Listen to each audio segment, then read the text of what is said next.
করতে চাই শ্রমিকদের জন্য বিনামূল্যে স্বাস্থ্য সেবা নিশ্চিত করতে হবে।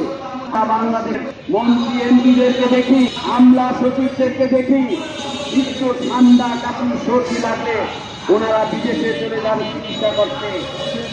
শেখ হাসিনার আমলে যেমন দেখেছি, আমরা এই তারেক রহমানের আমলে এইগুলি আর দেখতে চাই না।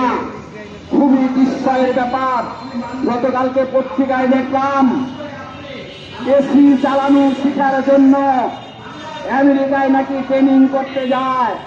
আরে বাবা, বাংলাদেশের 10-15 বছরের শিশু ছেলেরাও ওই এসি চালাতে পারে। এই এসি চালানো শেখার জন্য আমেরিকায় যাওয়ার দরকার নাই, লক্ষ লক্ষ টাকা খরচ করে এই কোটি কোটি টাকা এই বিনা জনগণের ট্যাক্সের টাকা এই সমস্ত আলতু ফালতু খাতে খরচ না করে জনগণের কল্যাণে খরচ করবেন। ফ্যামিলি কার্ড দিয়েছেন, আপনাকে ধন্যবাদ। কৃষক কার্ড দিবেন শুনেছি, সেটাও আপনাকে ধন্যবাদ।